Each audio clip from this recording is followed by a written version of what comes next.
Hey there, welcome to another episode of Lakeside. I'm your host, Daniel Stomball, and I'm glad you're here with me today. We're going to have a transformational day today. We're going to take the next few minutes and talk about our identity in Christ. That is who we are in Him and who we are to Him. And this is powerful because identity brings purpose. Let's get started.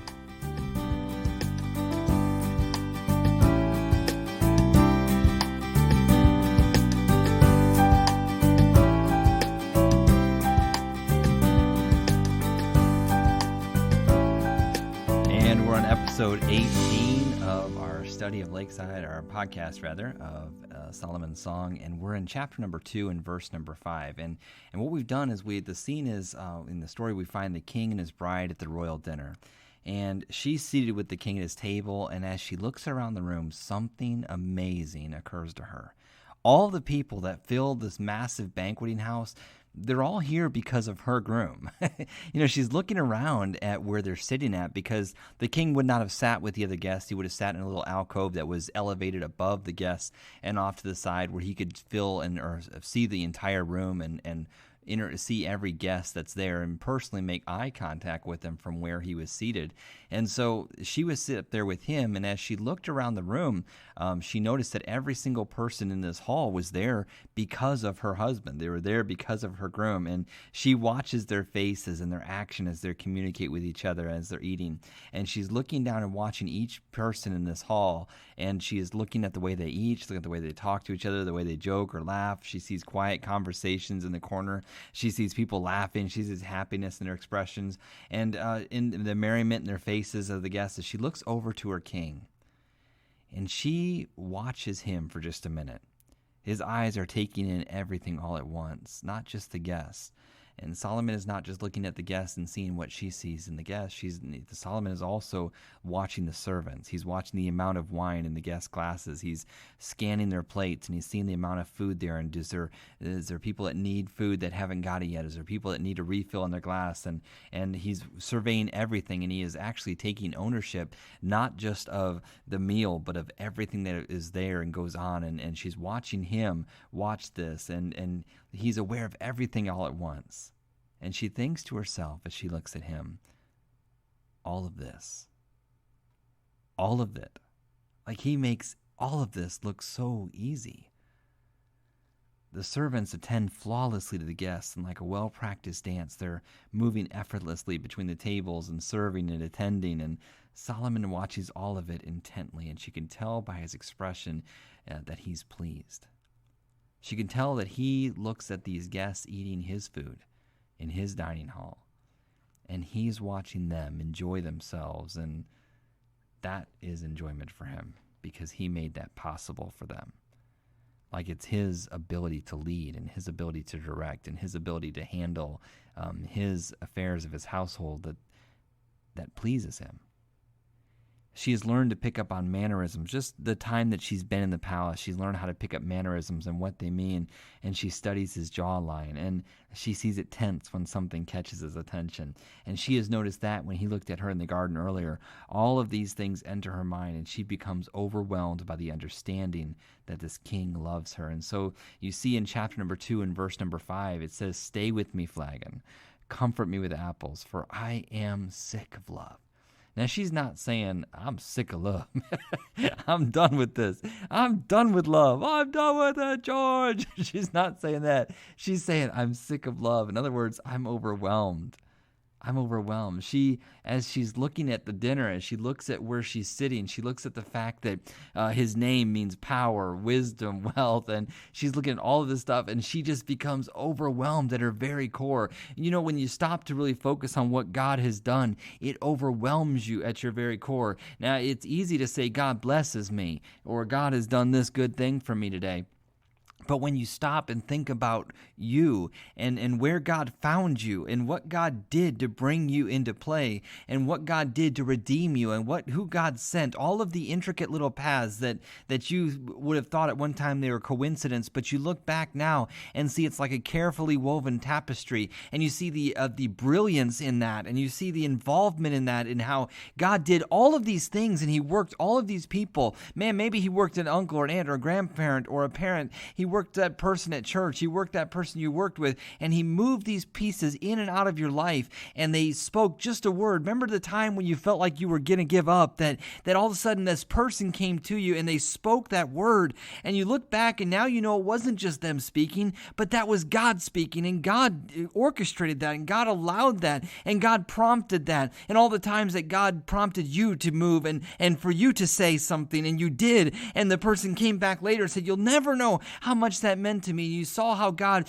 even allowed you to conduit himself through you and through your spirit and through your actions and through your voice and through your mouth, and God allowed you to do something. And at the time you may have thought at one time this was just you being generous, but looking back now you realize, no, I was actually responding to the Spirit as the Spirit of God said, express me, and I was able to do that. You looked at that and you got overwhelmed by God. Man, she is overwhelmed. All of the things enter her mind as she becomes overwhelmed by the understanding that this same king, this guy, loves her and he desires her. Now, you're going to see it later on as we look into her life and what she came out of, and the people that abused her and the people that passed on the ability or the chance to get to really know her. So you're going to see all of these people that said that they were her family and said that they valued her, but they never truly saw her. They always neglected her, and they passed by of the times where she shared her heart. They overlooked it. And the times that she spoke out, they just missed it. Like they missed it in their own selfishness.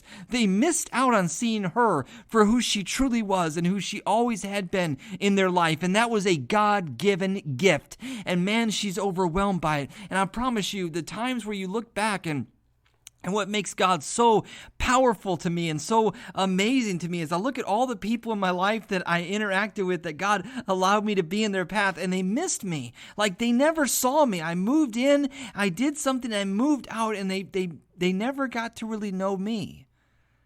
You know, I was just a number, or I was just a face. Have you ever felt that way? You know, nobody knew you. Like you were just a person in the class. You were just that person that was always there, and they took advantage of you because you were there. You know, they really didn't care about you. They just needed something you had. And you'd ask yourself, you know, if this person could really ever truly see me. That's what God, man, when God found me, and when I found him, I should say, what made him so powerful is think of all the stuff that he is. And he looks at me and he says, I noticed you, and I value you, and I desire you. Daniel, I made you. Man, I gave you your talents. I gave you your sense of humor, that part of you that some people just don't get. I gave that to you, you know? I gave it to you because it's unique and it expresses me in a powerful way. And maybe these people don't get you at the time, but they're going to look back one day and they're going to say, I remember, man, I had that person in my class. I actually had that person on my speed dial one time. You know, I had them in my phone at one time. That's awesome. That God knows all of the things that he can do and is powerful. He can create the world. Like David said, what is man that thou art mindful of him? What is the son of man that thou visitest him and settest him a little lower than the angels? What is this guy? What is mankind that you would put your spirit in them and you would make them your tabernacle? What are we? And man, it's overwhelming, and she's overwhelmed by this understanding that this king loves her and he desires her. And it was understanding that all of his power, his wealth, and his wisdom fueled his love for her that overwhelmed her. The understanding that everything that he had fueled his love and his desire for her. His love and its magnitudes overran the limits of her heart's capacity. And man, when you take the time to honestly think about how powerful and how really, really big God is, and how really, really small we are, and how much God loves me and how much God loves you, it overwhelms our limits of our heart's capacity. And you find yourself just kind of speechless, sitting there going, oh, wow, wow. Let me ask you this. Have you ever looked into someone's eyes and suddenly everything about them as a person completely overwhelmed your heart? You know, have you ever looked in somebody's eyes, and as you looked at them, you just like everything that they were, like you saw them, like you saw everything about them, and it just flowed out of their eyes, and when you saw them, it just like overwhelmed you. And the more you looked in their eyes, the deeper you fell, and you were just lost, and you were just lost in who that person was. And you were just like, whoa, right now, I get to look in this person's eyes. And right now, this person is looking back at me. And I want to remind you of something right now that is easy to forget with everything that happens throughout the course of your day. But it's something that you need to be reminded of. When you look at God and you look at everything that He is, and He looks back at you, you need to know this and let it overwhelm you. My love for you is patient, He says. When God looks in your eyes, what He tells you is this: my love for you is patient. My love for you is kind. My love for you does not envy, doesn't boast. It's not proud. It's not rude. My love for you is not self-seeking. My love for you is not easily angered, and it keeps no records of your wrongdoing. My love does not delight in evil, but it does rejoice with the truth. My love for you will always protect you. Trust, hope, and persevere. My love for you allows me to bear everything for you. My love for you believes all things. It hopes all things, and it will endure all things. The love that I have for you will never end, and it will never fail. You know, when you look in God's eyes and He speaks His love for you, 1 Corinthians 13, I used to read it, and sometimes when you perform a wedding, the bride and groom would request that verse to be read. And it was almost like 1 Corinthians 13 was like this bar that we set for people and say, okay, now you'll be a good spouse if you could just get this. Like if you could be this for your spouse. But honestly, that is really, really hard, and it's unrealistic sometimes to expect somebody to display these attributes. And I think there's a disservice in giving this verse out and saying, now this is something you ought to do. And the truth is, it's not something you ought to do. It's something that you're able to do, because everything that you read in 1 Corinthians 13 is exactly who God is. It is what He is. It is like 1 Corinthians 13 is a sketch artist rendition of God. If God is love, when we say God is love, and then you jump back in and say, okay, now what is love? What is love? Baby, don't hurt. I'm getting distracted. What is love? If God is love, what is love? Love is patient.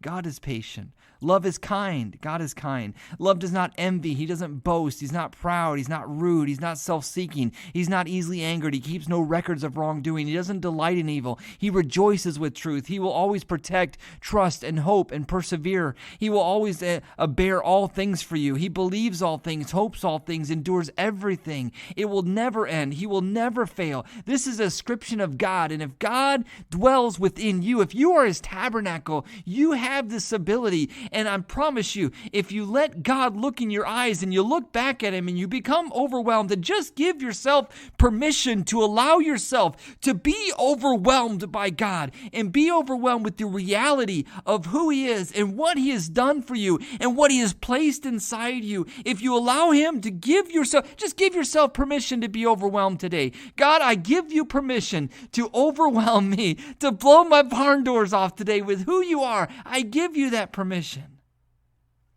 I promise you, He desires for you to know this today. It is the knowledge of this that will comfort you and sustain you when you feel weak and overwhelmed. It is the knowledge of this that will restore you when you are exhausted in your heart. The knowledge that He is here and He will never leave you. Stay with me, Flagon. Comfort me with apples, for I am sick of love. She looked at Solomon and she saw everything that he was. And when his power and all of that stuff just kicked into her, the hole that she was sitting in was constructed and designed by this guy sitting next to her. The rafters, every rafter was put in place and designed strategically by him. And he made it happen. He had these beams hewed out. He had this table built. He had the servants moving like a well-orchestrated dance as they took care of guests. He had every single person there cared for to their max. And He loved her. I think of God when He made the stars, creation, the handiwork, the heavens, all of that. Like David, I'm overwhelmed. God, who am I that you look at me and find something about me that's lovable. And you say, I don't just love you, Dan, to say I love you. I'm going to express love to you.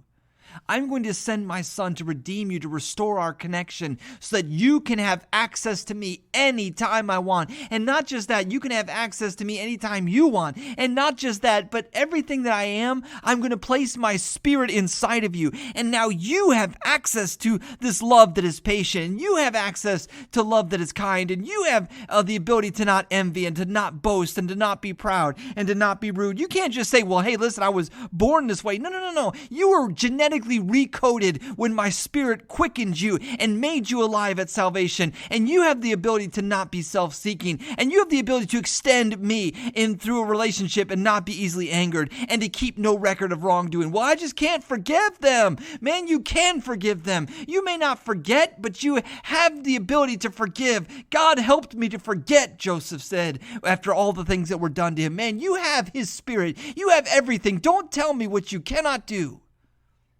Let me tell you what you can do. You can be patient. You can be kind. You can live a life without envy, and you can live a life not boasting and trying to bring things to the surface to make yourself feel valuable. You can not be proud, and you can refrain from being rude, and you can be not self-seeking, and you can be not easily angered, and you can keep no record of wrongdoing, and you can not delight in evil, and you can rejoice in truth, and you can always protect, and you can trust, and you can hope, and you can persevere, and you can bear all things, and you can believe all things, and you can hope all things, and you can endure all things. And you can never fail. Why? Because you have him inside of you. The King. The King. He is yours. You are his. Man, it's awesome. So we see this communication, expression, and rest, and she's communicating to him. He's expressing this through his actions, and all of a sudden he looks over at her. And the next verse, I'm going to warn you right now, the next podcast is going to be very, very graphic. Put your maturity hat on, because Solomon, it's like Barry White starts playing right here, and I can't get enough of your love. It kicks in, because Solomon, he wants to make love, and I promise you, it's going to blow your barn doors off when you see this, because it's so beautiful. The melody, the sexual content is loud in our next podcast, but the message is even louder. It is so beautiful. I can't wait to show it to you. God bless you. Have a fantastic day today. Make sure you give away your smile today, because your smile is your source, and the world is hungry for your source. You got so much to give, so give it out today through your smile. God bless you. We'll see you next time.